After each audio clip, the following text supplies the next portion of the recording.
Welcome back to Highly Respected. I'm your host, Scott Greer, and today we're going to have another fantastic episode.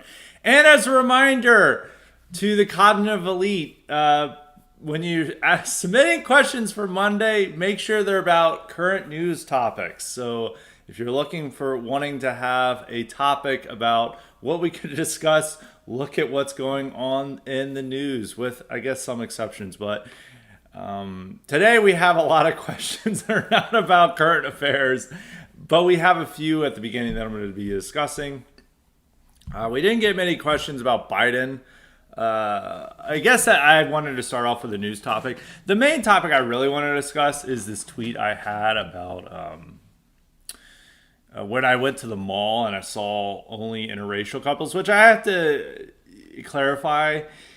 It was the only couples I saw with a white partner. All the other couples I saw were just non-white. But all the ones with a white couple or white partner, they were interracial in my 3-minute visit to the mall. But we'll go into that second, because I want to do something that is actually in the news. And we do have something with Joe Biden. So yesterday it was announced he had a very serious cancer diagnosis. He's probably not going to make it through. I don't think it's that surprising for people that he would be, he wouldn't live long once he left the presidency. I thought he would just keel. I was worried that, I thought there was a chance that he might keel over even in the White House, and it looked like it might happen, but it doesn't look like he has much longer on the earth. And so he was diagnosed with this, and this follows a week of revelations from new books. Particularly the Jake Tapper book about how senile he was, that he didn't recognize George Clooney at a fundraiser with George Clooney, and in his questioning before a special counsel, he didn't know when his son died. He didn't know basic facts about his family, and he just didn't know what was going on. And there's more information coming out about how he wouldn't recognize staffers. He was just not all there. So there's a lot to see from that. So we're going to be discussing, going off on Biden for a second, which we have a question from Gillis Enjoyer. He says, is it just me, or does the left seem to hate Joe Biden more than the right now? At least judging by online reactions to his cancer diagnosis. I think this is really all just about Gaza. He goes, he's like, his thinking, and he's like, my read is that the moment he dropped out, your average Republican stopped caring about Biden entirely, and I spent all the time seeing him as a harmless meme. Whether it's hating or not, no, the left doesn't hate him more than the right does. The right still hates Biden. It's more that no one feels the need to defend him anymore. And when we're talking about his legacy, with the cancer diagnosis, is that people just want to forget Biden existed. He is going to be one of the forgotten presidency when we're going through history. Republicans never really developed a real hate for Biden in the way that they developed for Obama, Clinton, or Jimmy Carter, which makes a little sense with Jimmy Carter, because if you actually look at his presidency, in hindsight, it was almost somewhat conservative. It was more hawkish in the Cold War than Ford and Nixon. He said about deregulating things. He wanted to cut spending. There's a lot of things that you could claim as conservative about Carter, but the country just sucked at the time, and so they had this real animosity towards Carter, and they built it up with Bill Clinton was also a conservative president, fairly conservative president, and they really hate him. Obama makes sense why they hate him. But with Biden, it was like an extremely left-wing presidency. It's the most left-wing presidency of all time. But they never really developed him into a devil-like character like they did with Clinton and Obama. Like the Clintons and Obamas, they're still so obsessed with that Republicans are desperate for either Hillary Clinton or Michelle Obama to run, because it is much better for conservative media to have an Obama or Clinton running, because it's just catnip for their audience. And that's why they're always eager. It's like, we think Hillary Clinton's going to run in 2028. She's not. Or Michelle Obama's going to run. She's not going to run for office. Even when, they wanted Biden removed so they could have a better figure to get engagement off of than Biden. They could never really do that with Biden. And especially once he dropped out, everyone stopped caring about him. And they still don't really care about him. They really only care about Biden insofar as attacking their real villain, which is the media.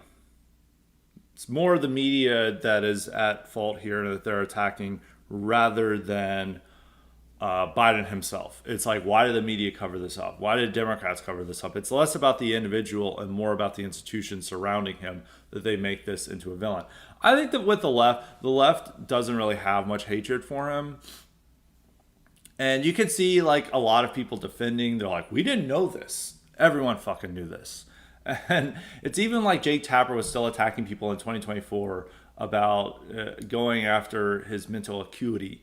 And there's a famous clip of Joe Scarborough is like, he's sharper than ever, which everyone and their mother knew that that's not the case. I mean, they stopped having congressional meetings with Biden because in 2021, this is long before the presidential race in 2024, because he was so out of it and didn't recognize people and lost his train of thought. And Nancy Pelosi is like, this is a disaster. We can't have this. But they kept running him.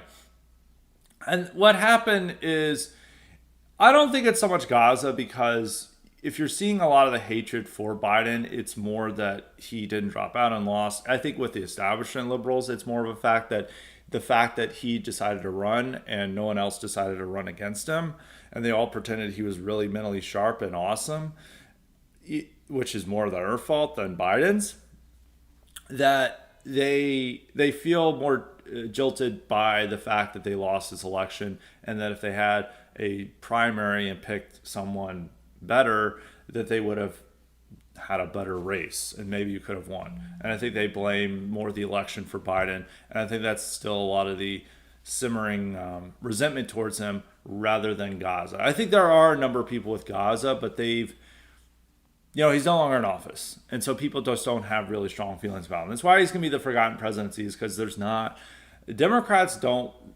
really want to remember him, because it's really embarrassing that they propped up this senile vegetable for 4 years and pretended that he was sharp as a knife, and he was actually our most mentally capable president of all time. They don't want people to pay attention to that, and Republicans never built up a demonology around Biden himself. So there are those factors that go in, and I think it's going to limit how much people remember him. So I don't think there's much hate either side, but it's still primarily Republicans, but it's relating to their usual targets, which is the media and Democratic Party, this is what's focused on. And it is something to say. It's like, we had a vegetable for president for 4 years. We had a guy who couldn't function. It's why the Defense Department never informed the White House when Lloyd Austin was hospitalized. It's like, the White House doesn't matter. The government, it showed that the bureaucracy could just function on its own without a real leader, which is what happened. Now you have to wonder, is like, who was in control of the White House, which it appears it was his wife. Joe Biden was the real president. I think that's becoming clearer, especially with the weird personality cult that they built around Dr. Jill Biden and other things. And there's that. But it is also weird with like his medical screenings. Like, they clearly were not taking him to the doctor or a real doctor, or they were limiting what that doctor could say because they wanted him to be declared fit. So they would only do like a basic physical and stuff. But the fact that they didn't recognize this cancer, it's like the president of the United States. They do like they're supposed to do the most extensive testing of the president throughout. And the fact that they missed this, it indicates that whoever was ordering, which is probably Jill Biden, was telling them to not look for this stuff. And they were not testing him about his mental ability either. That was already made clear that they were not testing him on mental ability or anything related to cognitive function. I don't know what they were testing him on. It's like, can you raise your hand or something? Or can you walk around? But yeah, I think that's, but on that question, no, I don't think the left hates him more than, it's just no one likes him. But no one really has a deep hatred for Biden either. And the Democrats always thought that he would just drop. He would not run. He would only run for one term, and then they could replace him. And then the fact that they had surprisingly good results in the 2020 midterms convinced Biden he's actually really electable and can win again. And Jill Biden wanted to stay in the White House, so guess what? They kept him in the White House. So it is what it is. It's pretty funny though, but what can you do? That's my thoughts on that. So now we're going to get into the real discussion to have. I have two questions about this. One is from Arm Day Enjoyer. He says, what interracial couple pairings did you largely see at the mall? Was the white partner largely male or female? And then K-Max has a question about this.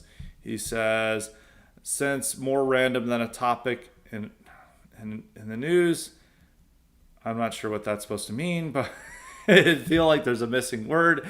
Race mixing are interracial couples and how common it is becoming. I wish there were subtle ways to reduce this, but is it hopeless at this point? I wish there was some feeling that let your genetic line down, and he also asked, miscegenation used to be heavily banned in the U.S., wasn't it? I mean, we all know it was. You don't need to ask me. Yes, in certain states, yes, interracial marriage was banned in most of the South up until Loving v. Virginia in 1967. It wasn't banned elsewhere, and there was weird rules around it too. Is that in some states they didn't ban like white Asian couples, but they generally had laws in the books basically banning this. So we're gonna go into this.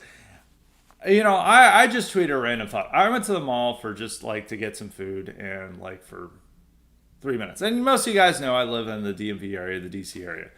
And I would say the DC area is probably, besides New York City and the West Coast, is probably the area you're going to see the most. Maybe more than New York City. I don't know if it's more than than parts of than the major urban areas in California. Really throughout the West Coast. I mean, you'd also see it a lot in Seattle.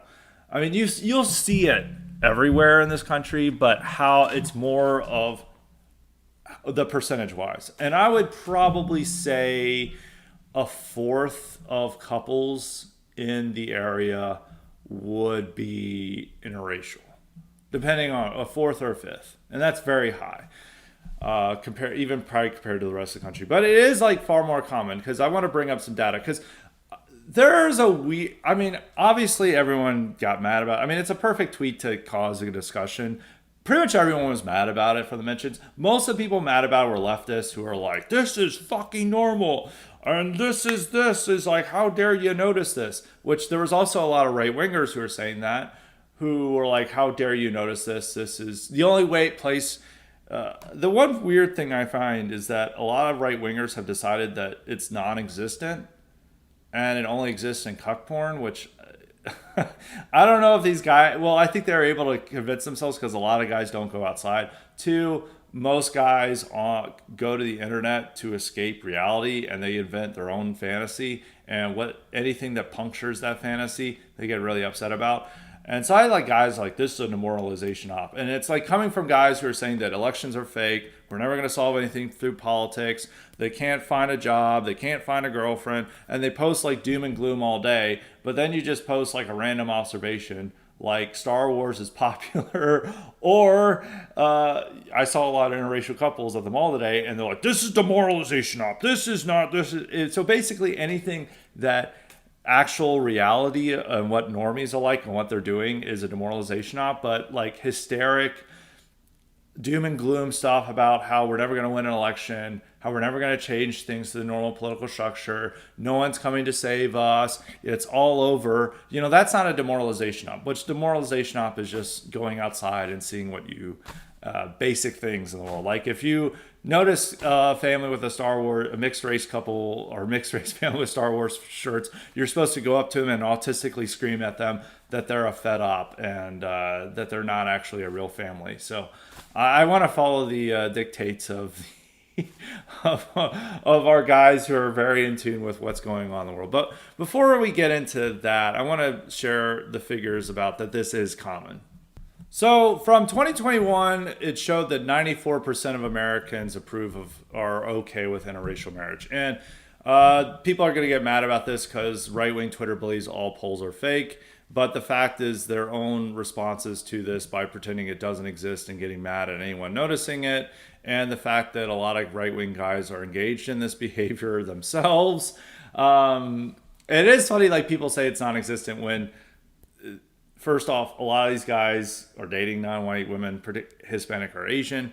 And two, it's like every e-girl has a checkered past when this comes here. So if you want to know if it's like prevalent, you could just ask like people in your group chats. But and the 94% is a huge change from the 90s, even into the early 90s. Even at the last time that it had, it was still under 50% approval in 1993. So 30 years ago, the majority of the country still didn't approve. And it's been steadily increasing. And with that 94%, I think the 6% isn't really, it's mostly black women and whites over 65. I'd probably say that that is pretty much all. That's all. And even in the South, it's like slightly lower. It's like 93% approval. Somewhat of it's more whites, but I think it's among the whites, it's like it's like boomers and it's black women. And you could definitely see that with right-wing Twitter's reaction to even mentioning this topic, which it just doesn't exist or it's awesome. The second thing is that, and this is a poll from Pew. Pew is one of the best sources. Is that 19, and this is 2019, so this is 6 years ago, and I think the number has probably increased since then. Is that 19% of newlyweds are interracial, and then 11% of all married people are interracial. And if you guys know some of the trends among the downscale, is that a lot of single mothers seem to have made certain decisions on that part. So this isn't even including like non-married couples. So even like 1 in 5, like if that's like the percentage of newlywed couples, then pretty much throughout the country, couples you see under 40 would be about 1 in 5 would be interracial. No matter where, I mean, some it would be more or less. So actually in DC, it's probably more like 1 in 3, or a DC area. And depending on where you are, if you're go out into, one of the funny things is like the suburbs are generally more diverse than the central core. I mean, the central core of the city, it's still black-white divide. And generally the people keep themselves among the groups. You'll still see, interracial pairings, but if you go further out, there's like even fewer whites. It's mostly immigrants, and you'll see these pairings all the time. So, but I mean, it'll depend on the area. Like if you're in Nashville, if you're in Charlotte, like Dallas, Huntsville, like the nice southern cities that are attracting young middle class white people, it'd probably be 1 in 10 at most that you'd see in the city. And in the suburbs, it'd probably be less than 1 in 10. But you're definitely going to see this. So this is like the number. So 1 in 5 is like huge, and if you're someone who grew up in the 2000s and you're a millennial, this is something that strikes you as very weird. Because I didn't grow up around this. And it was still a very weird sight to see when I was a kid. But now I've been growing so used to it, particularly being in the area I live, where it's very common. It's more common than probably say than the rest of the country. But even when you go out into real America, you'll see it more often than you did before, which, it's just pointing out a fact. But on the matter of what couples I saw every possible pairing, because as I said, is pretty much the only couples I saw with a white partner. I mean, there were like single white people walking around, but every other family and couple was non-white. But the ones with a white partner that I at least noticed there, it was every couple. I saw black or white woman, black man, family. They had their kids there. And then I saw a white guy with a black girl, white guy with a Hispanic girl, and then it was a white Asian combination, but I forget whether it was Asian girl or white girl, Asian man, white guy. And everyone else was just families or couples were just non-white, and I didn't pay that much attention to. And so this is just like a 2 or 3 minute jaunt into the mall. And I could have just noticed that everyone there is non-white, but the few white people I noticed they're with a non-white partner. And so that was the pairing I saw. And you see every possible combination here.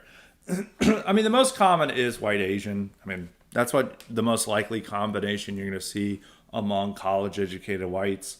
But you do see black white pairings, which you see both the black man, white woman, and black woman, white guy. Which whenever I see it with a white guy, I'm like, come on, man. Like, the original tweet was just gonna be, man, I saw like all the white guys I saw besides myself with a non-white girl. I was like, what is going on here in the country? I was about to say that, but I was like, you know what? I saw all their couples too, so I'm just gonna say interracial couples in general. So that's what made people mad. But now I'll go into the reaction towards it, which I've always been saying, because I always get questions about this. I always get questions like, how can we convince people to stop doing this? Or do you see this declining? And I think the one way you can see that it's like, I don't know what we want to say, there's nothing you can do about it, but it's that it's like how prevalent it is and almost it seems unchanging. There's nothing you can do about it, is based on the few people who would actually care about this and their strange response to this. And that's right-wing Twitter. And with these guys, the thing you have to realize is that the thought of interracial pairings and couples motivated a lot of right-wing legislation in the past. Like Afrikaners were able to sell apartheid by sharing stories of, we're hearing black men dance with white women at clubs, and this is why we need apartheid. And this also heavily motivated the South with all of its legislation that it was passing, is that we cannot allow these types of pairings. And if you look at the rhetoric, they are obsessed with this idea. It's like a horrifying thought, and it generally motivated a lot of these guys who got into white identity. I mean, if you look at William Luther Pierce, he wrote a whole novel, and of course we'll disavow this. I'm just saying this is what motivated people. He wrote a whole novel about a guy, Hunter, which is about a guy who goes and targets interracial couples.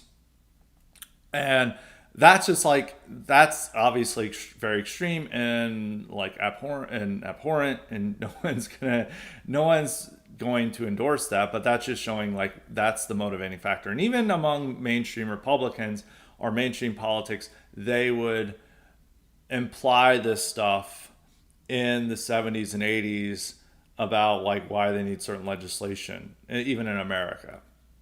So it's very much a motivating factor, is that this was such a horrifying idea to people that, that they need certain policies in place to prevent it. And like one thing is that Dwight D. Eisenhower, when he was going up to Earl Warren and he was wanting him to not fully eliminate segregation, and he's like, look, these Southerners are good people. They just don't want a big black kid next to their daughter, with all the implications of that. And now, like with right-wing Twitter, they think that if you even notice this or think about this, this is cuck-born brain. So Dwight D. Eisenhower, the Afrikaners, all Southerners only got this idea from cuck-born, apparently, and William Luther Pierce, which it's not. I think it is. It's more of it's more telling on yourself, because I got this from both liberals and like right-wingers. Like this is for cuck porn, and I didn't even say like what type of pairings there are. I just said, and I saw all different types of pairings as I see on a daily basis. The only thing is that it was weird is that generally I do see exclusive white couples. I didn't even see that in this case. So that's why it stood out to me, and it was just such a short mall venture that, it's a little weird to see this. But it's like the fact that like these guys say it, and it's more that they're watching it themselves, and then they're getting mad about this. So they're into that. And that was like one response. And I also saw right-wingers who are like, well, I gotta traditional Hispanic girl who treats me right and has my values, and I couldn't find them with a white girl. And I saw that also common. I also saw guys like, actually, it's bad for white women to do interracial dating, but it's based for white guys to do it. And I saw several comments on this, and there's that. And there's also people attacking from the right. But I saw one funny thing with it from a right-wing post. There was some guy attacking me, and they're claiming it's a demoralization op. And this guy has also posted about, black pill stuff all the time.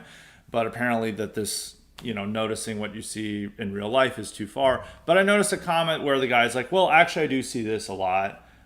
But I want to emphasize, I don't dwell on this. I don't focus on this, which to guys who are into this stuff 30 years ago, this would just make them really mad, which I don't know if that's like healthy, but they would absolutely notice this, and this would shape their political views.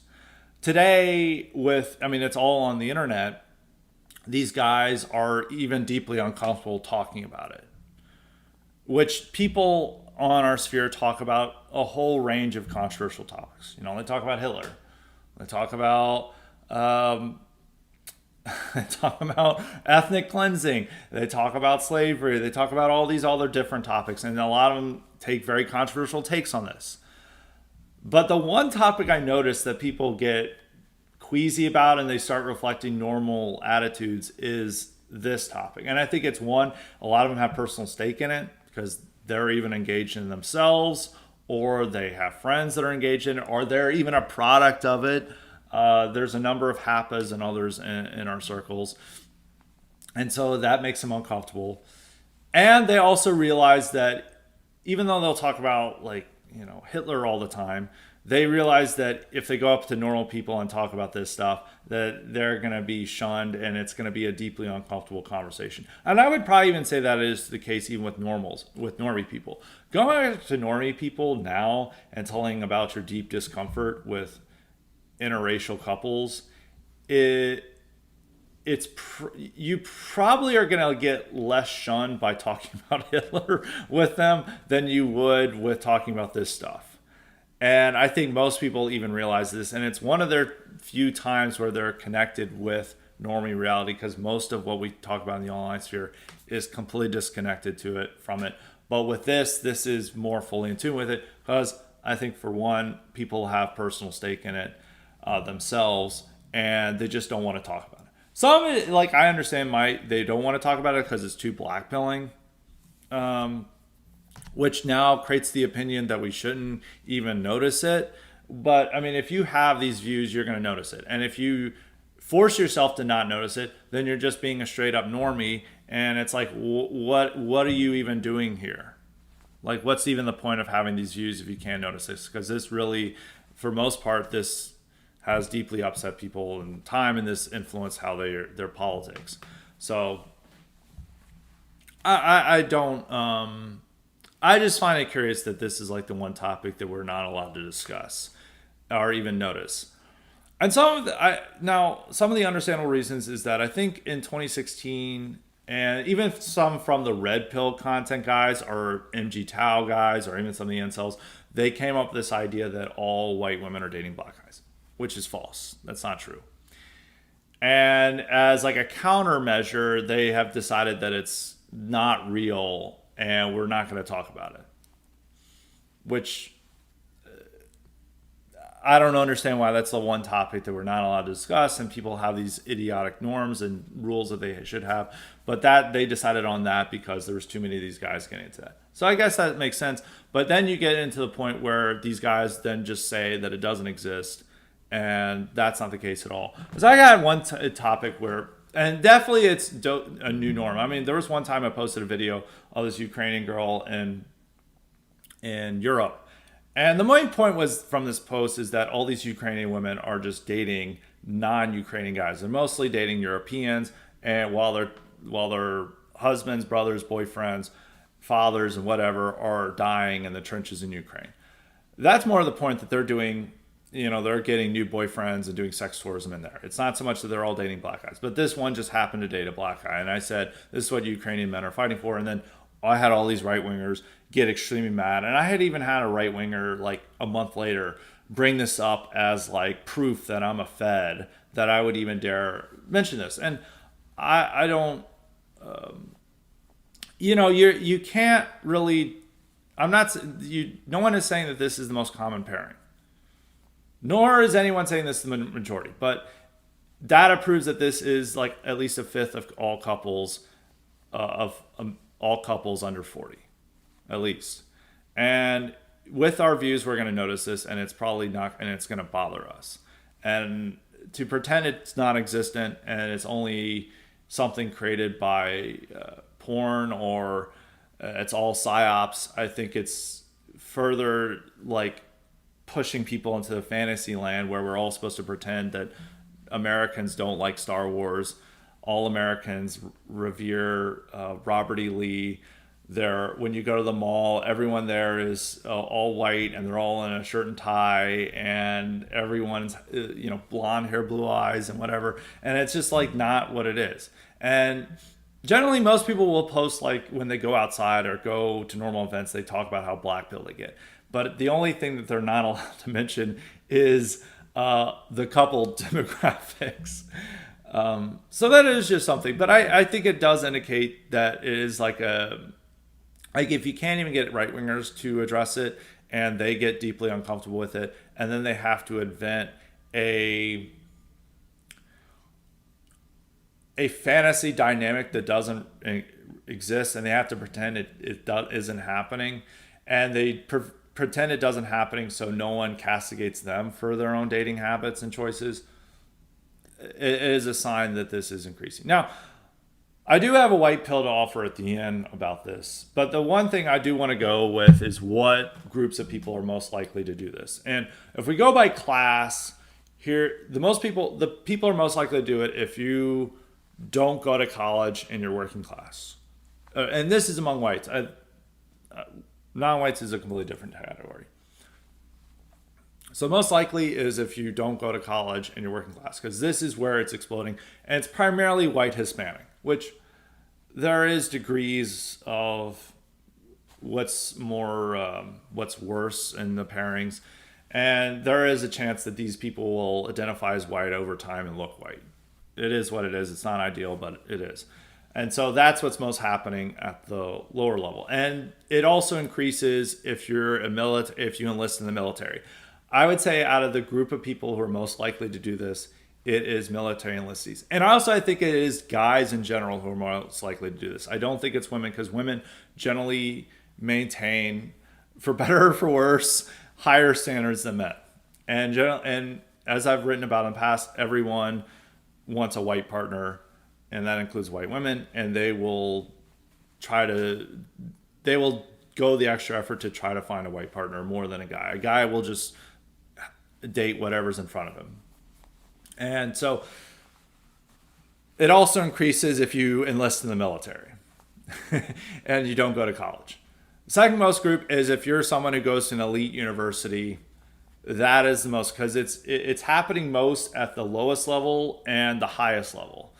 If you know a lot of people from elite universities like Yale, Harvard, Ivy Leagues, they know a lot of their circles are interracial couples. Now, what is the most likely pairing? It's white Asian, white Indian. It's at the working class level, it's white Hispanic. At the upper class level, it's white Asian. The most common pairing is not white black in any level.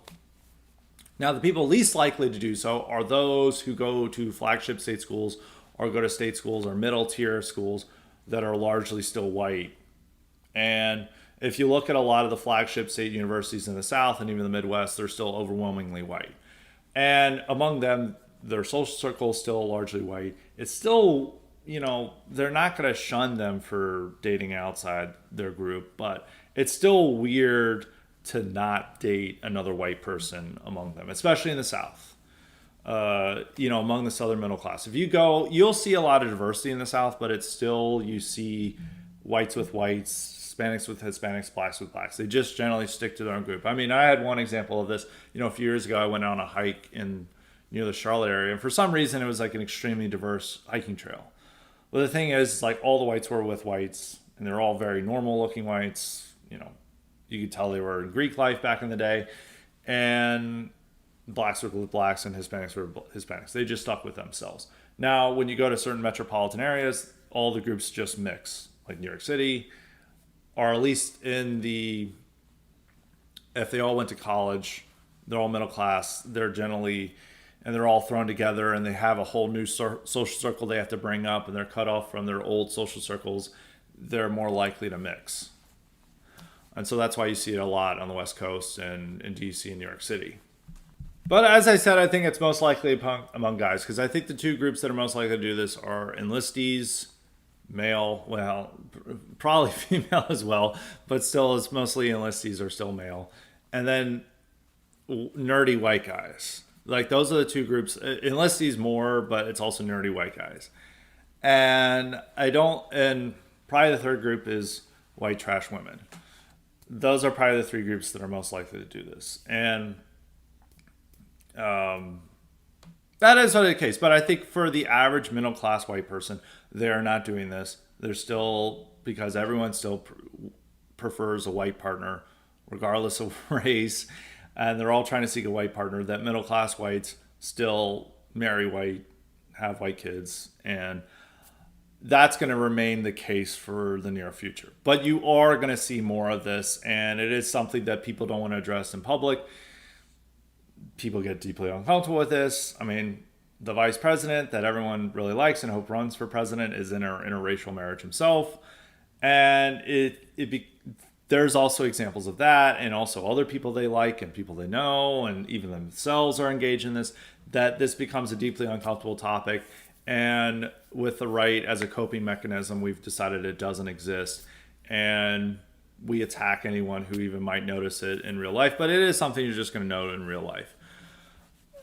I think there is a ceiling on it of how much. I don't think it's going to be the majority of couples at any time. People still prefer their own kind and still want to date people that look like them and share their interests and background. And that's generally going to be somebody of the same race. And so it's never going to be the majority, but I think it could get up to like a third of all couples. And that's a lot. Studies show that they don't have the highest fertility rate. They have one of the lowest fertility rates. So it's not that they reproduce themselves in a way.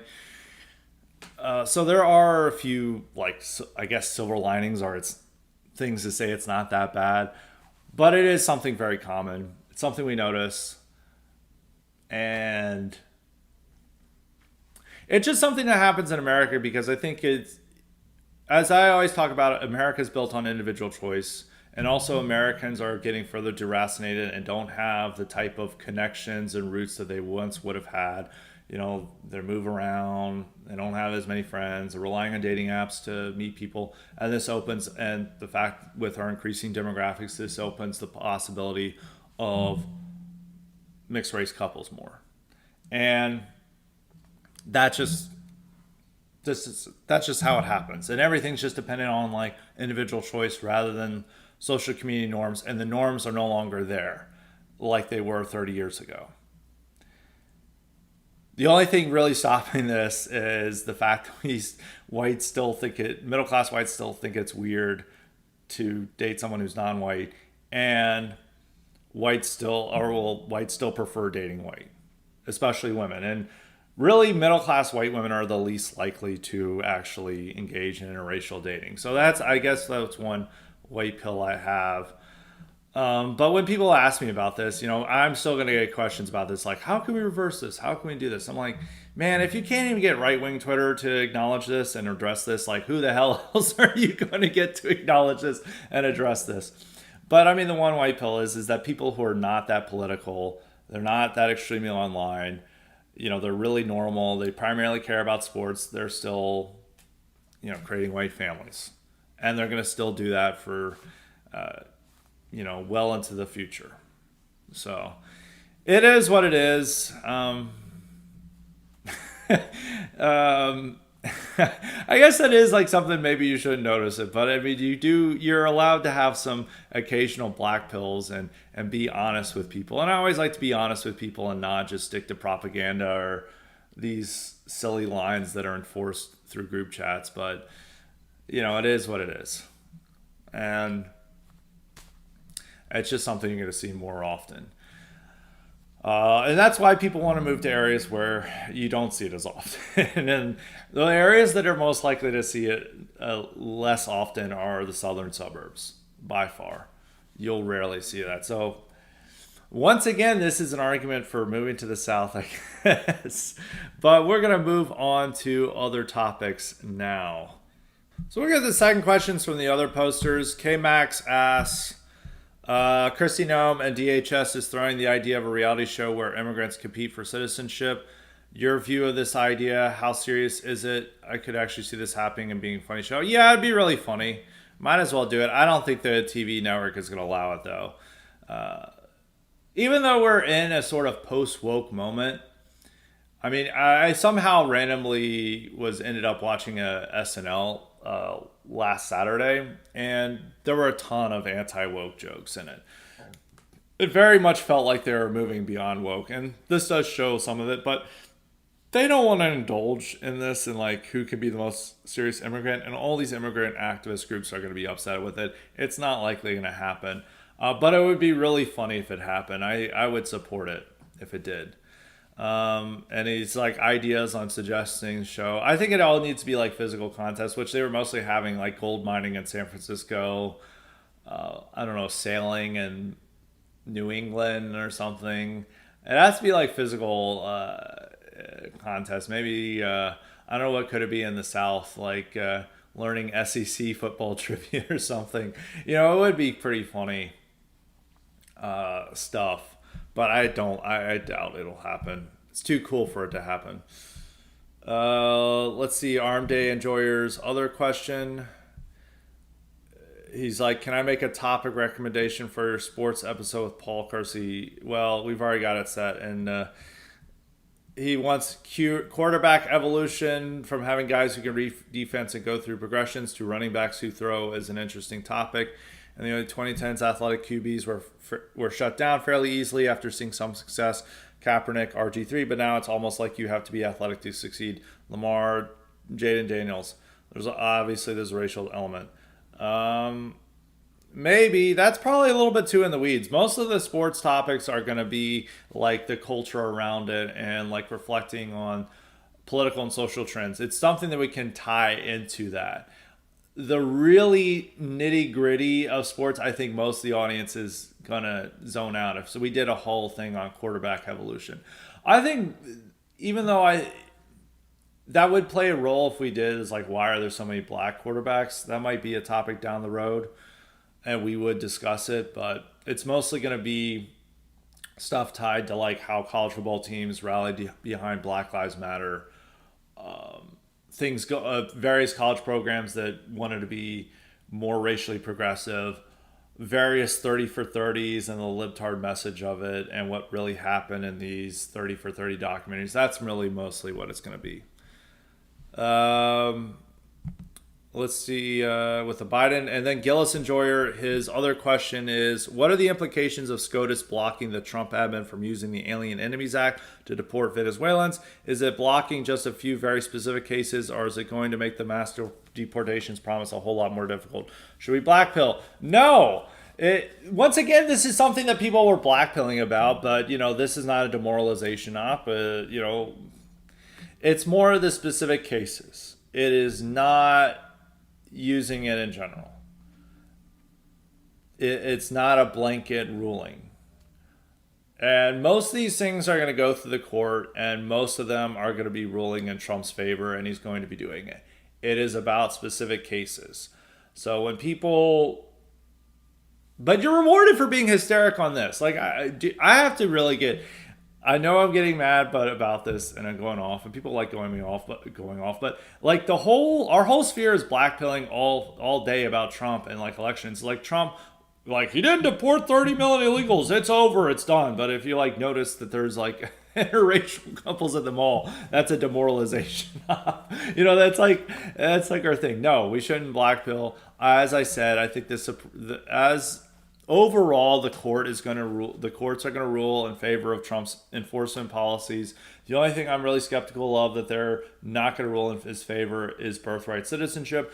But from what I'm gathering about the case is that they just want to make it a specific matter over whether federal judges can issue nationwide injunctions rather than whether birthright citizenship grants citizenship to illegal aliens. But we'll have to see what happens this summer. But no, I think most of Trump's immigration policies are going to be upheld by the court.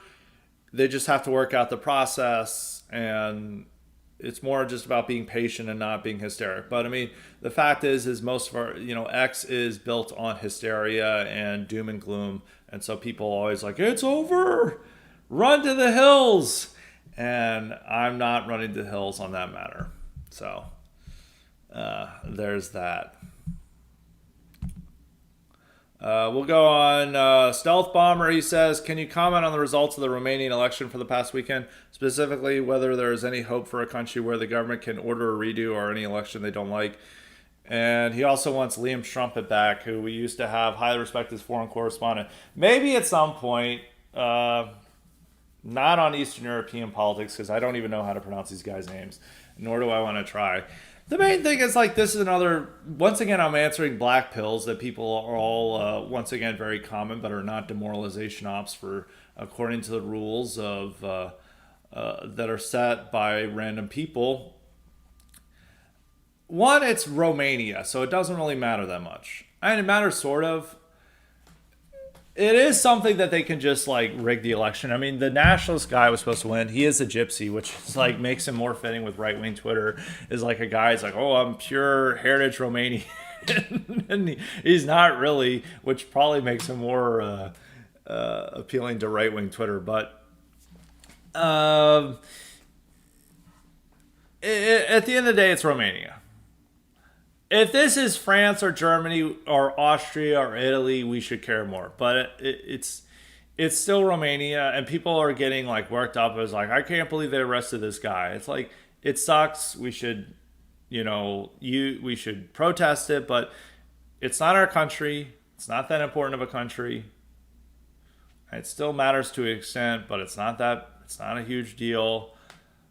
What happens in Romania? But the more important thing is how, because Eastern European countries are less democratic. Well, I mean, in Europe, they're less democratic in general. But in Eastern European countries, they're even less democratic than even they are in the West. And so they're able to get away with this stuff. And it does show that the fact is anyone who seems to be a leader who might destabilize the EU or cause turmoil within the EU, they will put pressure on those governments to destroy them or to ensure that they don't win the election. And so the libtard won, not the nationalists. And, it's not the result we want, but at the end of the day, it is Romania. I don't really care that much about random European countries and who they elect. The only countries that I really care about are Germany, France, and Italy, Austria. Probably in that order. Sweden sort of matters. UK matters, but I mean, it gets blackpilling there. But it's also going with Canada. It's Canada people are this is a black pill. It's dude, first off, the conservatives suck there. There's not that much of a difference between the conservatives and the liberals. And it's Canada. It's we don't need to care about every single country in the world and their elections. And one of the great things about America is that I don't need to care about Romania. And, we would like the right winger to win, but it's oh, well, move on. We'll focus on other things. Still lots of white pills. There's much bigger white pills coming from a government that matters, namely ours. So you don't need to get blackpilled about the Romanians. The one thing is interesting is it can be a trial run for what they want to do elsewhere, but there's so much pressure on Germany to not do anything about the AfD, and France, coming from America, that there's going to be pressure probably put on France to not do anything more than what they did against Marine Le Pen. We'll see. So I'm not, Eastern European countries are able to get away with this more than Western European countries. But at the end of the day, it doesn't really matter that much. Now, what would be a bigger black pill is if Orban in the next race, which I think is in 2028, or maybe it's in 2026. No. It's in 2026. and he loses. That would be a serious black pill because he's been a symbol and a strong figure, and that would be a big win for EU libtards. That would matter simply because Orban's represented this figure. It'd be nice to have another Orban. I don't know if Romanians and Hungarians hate each other, so I don't know if that would have ever worked out a true alliance between the two. But we'll see. Orban encouraged Hungarians to vote for him, from what I know, but it is what it is. Well, the white pill is that it is Romania, so you don't have to worry about it too much. We'll go to Jersey Guy. He says, you've talked about some metro regions in the South with good demographics, such as Nashville. That would be good alternatives for conservatives in blue states. What are some other under-the-radar regions that might be good alternatives over the next 10 to 20 years? I've read that Huntsville and Northwest Arkansas, i.e. Bentonville, Fayetteville, are nice areas with good demographics and well-educated populations. What do you see as the next boom areas in the Sun Belt? No, Arkansas is probably going to be a big boom. It's not Mississippi. Mississippi's not going to have any boom. First off, their largest city, Jackson, is the worst city in America. I think Gulfport is like okay, but not really. Mississippi is not going to be really an area getting. It's the only true southern state besides West Virginia that's seeing population loss. West Virginia is debatable whether it's true south. I would say it's in the South, even though it wasn't the Confederacy. It's actually separating from the Confederacy is why it exists. But I would still lump it in the South. But Arkansas is probably the next area that's going to have a huge boost. Right now, it's Alabama. So Huntsville, Mobile, Pensacola, Chattanooga, Knoxville, Charleston, Greenville. I don't know enough about Savannah. I would say Savannah, but I've heard some bad things about Savannah. These are all areas that are a lot of growth, and they're all cities with. Well, I'm not quite sure if Greenville has 100,000 people, but it's getting close. Those are all cities that can see a lot of growth and be very nice areas for white people. Nice areas like Charleston is extremely nice city, and Knoxville is also very nice. It's also a college city. Chattanooga has some rougher parts. I know, and I have a lot of connections to Chattanooga. Some people complain about it, but it's still a nice city. And those are and those are much cheaper than the real top tier or metro areas like Nashville, Dallas, Houston, Austin, Charlotte, Atlanta. People complain. I mean, Atlanta has a lot of problems. People even complain about Charlotte. I mean, the main problem with Charlotte is it doesn't have much character. It's also a lot blacker than Nashville and like some of these other cities that are merging, and Huntsville, Chattanooga, Knoxville. But it's not as bad. It's not that bad. It's not like Memphis. Raleigh, Durham area. I mean, but that's becoming very libtarded. But the demographics are pretty good. There's just a lot of areas in the South. I think. I'm very bullish on the South. I think it's going to keep growing. There's going to be more people moving there, and it's going to be more conservative, and it's going to stay conservative, but it's going to have more political power as more people move there, and it gets more electoral college votes. So those are some of the cities with good demographics. Second question, why did Hollywood have such an obsession with Boston for the 20-year period from the late 90s to the mid-2010s? Was this because it was supposed to represent a working-class white demographic that we were allowed to sympathize with? What's funny with the whole working-class demographic that Boston was supposed to represent is that Massachusetts has the most educated population in the country, and that South Boston has been almost entirely yuppie for 20 years now.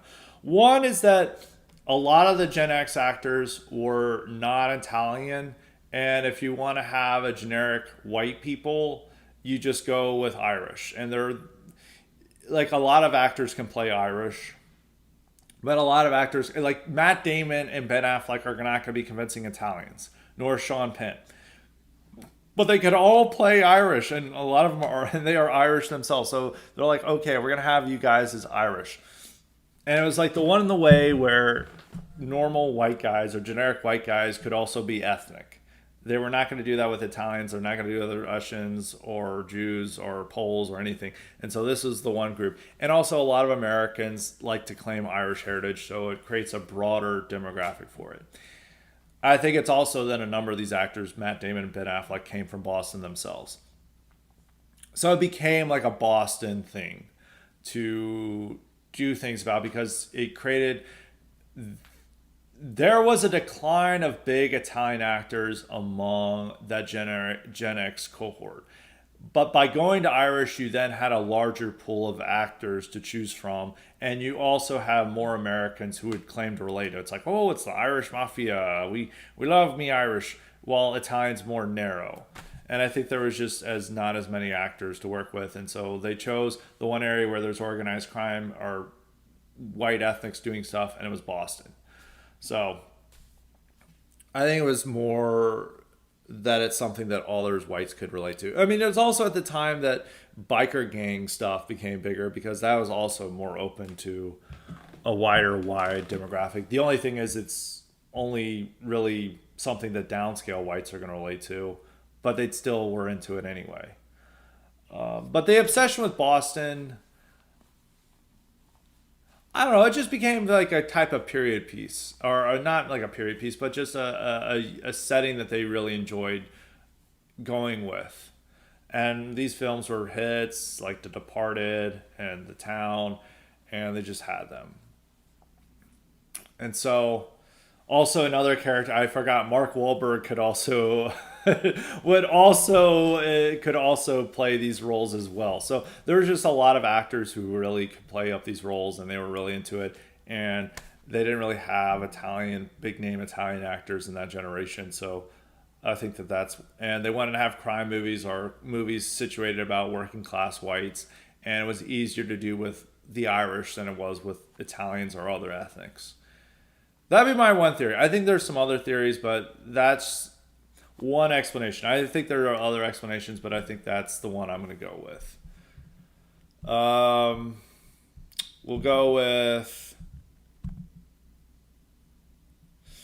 go with Ken now. I think we've only got a few more. Well, we got L.K. Rourke, of course. And his first question is, have you ever seen The Shield? Only a few episodes. I know I need to watch it. A lot of people have been saying I need to watch it and do an IQ supplement, but we'll do that. Second, if being gay is genetic, as you've said, it likely is, what's the argument against gay marriage and general liberalism on gay issues? I don't. I think it opens up a lot of other possibilities. I mean, without gay marriage, we wouldn't have trans acceptance. But I mean, no one's going to war against gay marriage anymore, except online. But no one's seriously calling to reban it. Even though there's less acceptance of it than interracial marriage. I guess the next argument is we're just going to say it doesn't exist. Even though they will get gay married, but still have a lot of other partners on the side. But there is a point that you could say that if it's genetic, that all these people are just not reproducing. But the fact is homosexuality has been accepted to a certain extent for the last 50 years. And so these guys who would have maybe married in like the 50s and 60s, they then just became gay. Zoomers, we have more gay Zoomers than we do of any other generation. So I don't think it's also social influence and other like life factors that can impact gay. I think genetic is definitely involved. But whether you choose to act on it, it's also a result of whether society and social pressure and various events that happen in your life, like sexual abuse as a kid and other things. But we're still, the argument against it is just that it leads to a lot of other things. And generally, as a society, you don't want to be encouraging this, because you want to be encouraging people to have kids and families. And if you're encouraging people to get off into pairings that are not going to have that, that's not quite as healthy. But it's also like with all dating issues and stuff, and going back to the main topic we've had today, people don't view it as a personal choice, and it becomes deeply uncomfortable for them if they even notice it. And they notice the gay marriage stuff more than they will interracial pairings. But The average person views it as an individual choice, and they don't want to involve themselves in people's individual choices. They generally view it as a matter of it's up to you as a person and mind your own damn business. So that's that. Third question is, you said you watched The Crow in college. Did you like it? I don't remember really liking it that much. I probably wouldn't like it that much if I watched it again, but I don't really have strong opinions about The Crow. All right, so that is those questions. We've got some from New England Refugee. Says, please give us your thoughts on all the black cops found innocent in Memphis for the police-involved death of Tyree Nichols. Well, only 3 were acquitted of state murder charges. It is funny that it happened. Well, it was an all-white. It was a mostly white jury. They got him from Hamilton County, which is where Chattanooga is, which is on the complete opposite end of the state from Memphis. They knew that they couldn't get him from Memphis, and they probably just looked at it as objectively. And it was primarily one cop that was involved in the beating and the involvement, and the other cops were just kind of standing around. If you watch the whole video, it's like complete police incompetence the whole time that is there involved with it. And they were able to portray like, look, I guess the guy's resisting and he was involved in some crime, whatever, and they all place the blame on another cop, and they're like, well, I guess they're not really responsible for state murder, so they got let off. But they were found guilty of federal charges of, I think, federal civil rights charges. So they're still going to jail, but they're not going to jail on state murder charges. Which it is funny with jury pool. I think it's mostly white jurors, like probably addressed it objectively, didn't have strong emotions in the case, and they're probably like, well, I guess it sounds like they weren't guilty. But there was a ton of police incompetence involved in this because they like sprayed themselves with their own pepper spray at some point. They're like, ah, shit, I maced myself. And a lot of it was that they were just anger over some of the guys getting maced and that this guy's making them work. And so they just beat the shit out of him and they ended up killing him. But they placed all the blame on one other cop, and I guess the jury was convinced by that. Dollar bill. Actually, this is probably something people would want more takes on because it was the number one topic on Twitter last weekend. Is like, please share your thoughts on the Mexican DEI boat hitting the George Washington Bridge. The videos emerging from the crash are darkly funny. You have the ship with its grotesquely oversized Mexican flag bearing down on a crowd with obese Muslim women and hijabs fearfully waddling away. Yeah, there was just an absolute feeding frenzy over this because everyone's like, dude, this is going to... Everyone saw this and like, we are going to get huge payouts from this. So everyone rushed to have their own like take on it and video. I mean, I did a little bit because it is funny that it's like New York City. It's like a Mexican ship crashing and then all the people watching are non-white. That might be a demoralization op by the standards. So I don't know. You got to be careful there about noticing this stuff. Among right-wing Twitter, but you have this. I think the one thing is it's like New York City, you have tons of tourists. These might have been tourists. I don't know. Who knows? And they're there and it just crashes. I don't know if there's like a bigger take with this. Apparently there was like a power outage and it's something, and it's more the fault of the tugboat than it is the ship, and the tugboat might be impacted by American diversity. We'll find out more of it. There are people like, there's people dying from this, but I mean, it's still funny to see. Yes, people got hurt, and you just see this giant Mexican flag, and there is like a symbolism of that because of the battles that Trump's having with Latin America, and it is an American city, and they're flaunting the flag, and you just see them crashing into the Brooklyn Bridge. There's a lot of symbolism in that.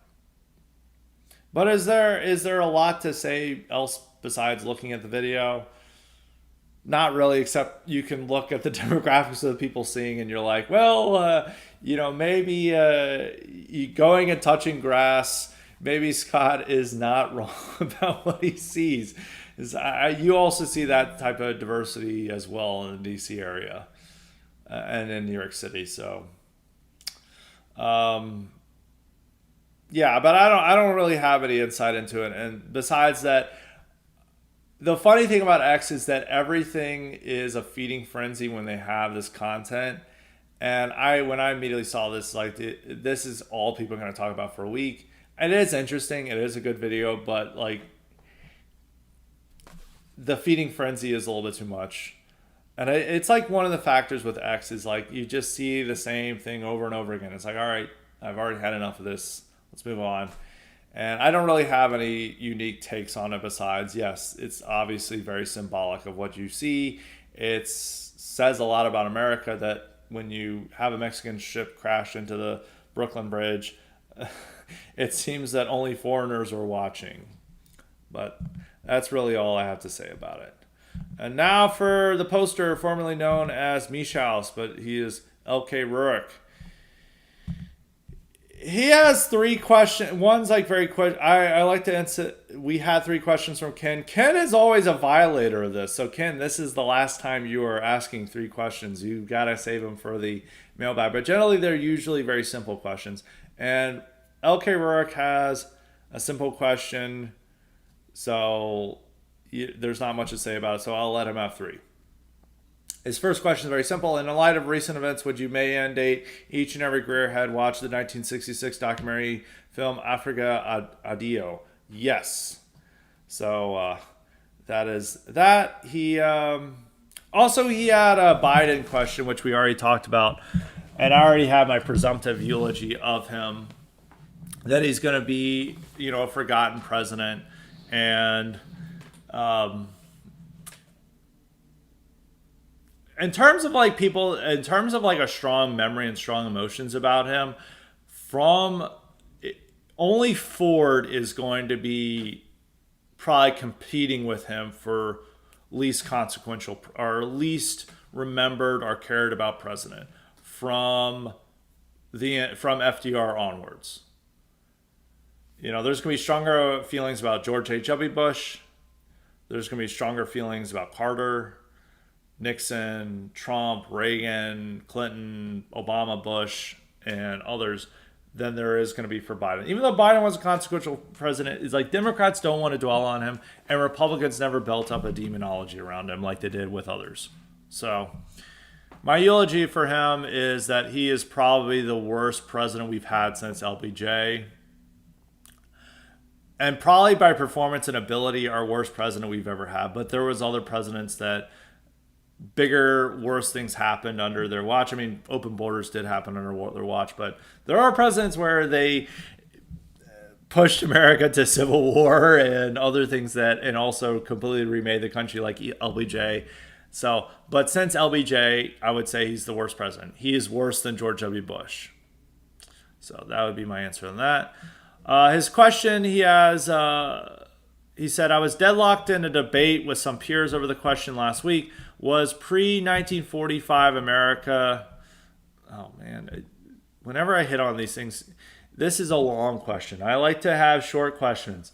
Was pre-1945 America a pseudo-third world state? Now, I do have to explain what he means by this because I'm curious what he means. He's like, that may seem like a ridiculous claim, but the following arguments were presented for the yes answer. The Black Legend, the Monroe Doctrine, sparing the Indians once they had ceased belligerence, secondary motivation for the war with Spain.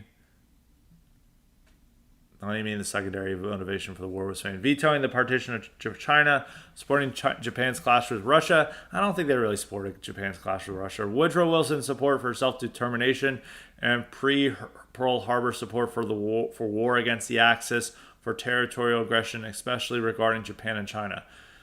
The arguments for no were the frontier wars, the Mexican-American War, doing nothing to impede the scramble for Africa despite being invited to the Berlin Conference, annexing colonialism, blah, blah, blah.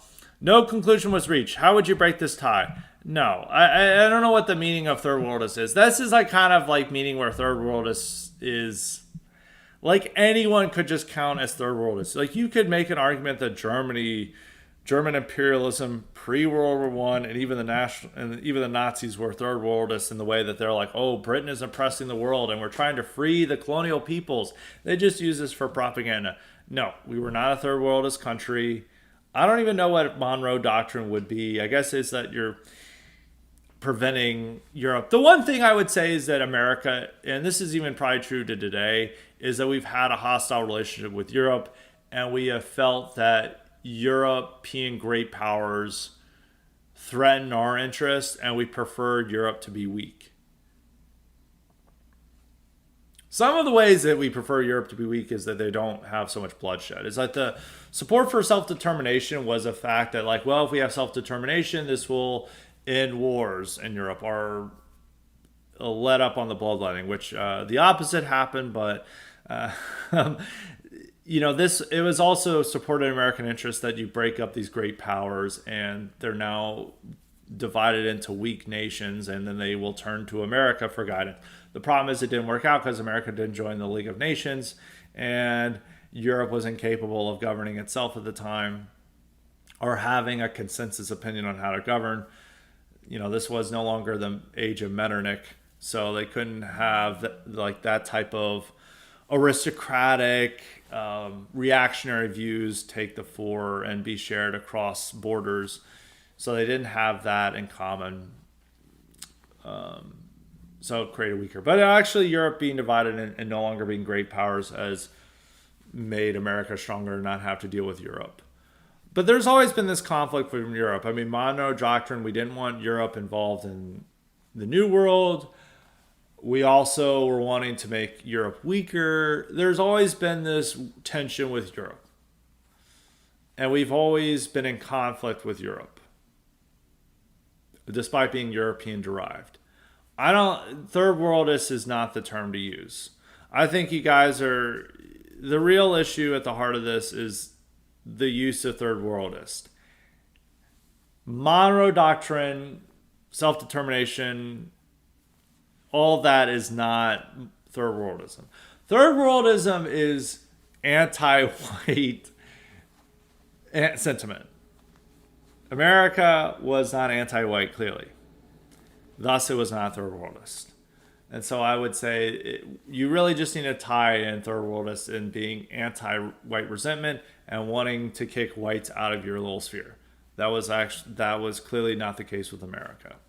So those are my answers to those questions, and that is it for Highly Respected today. We're going to have more great content later this week, so be on the lookout for that. Next week, we're probably not going to have an episode Memorial Day, but I'm just going to have, if we don't, I'm just going to have questions. I'm just going to answer questions for the following day. So instead of a column, we'll just have me answering questions on the Tuesday, and then we'll have the mailbag Wednesday.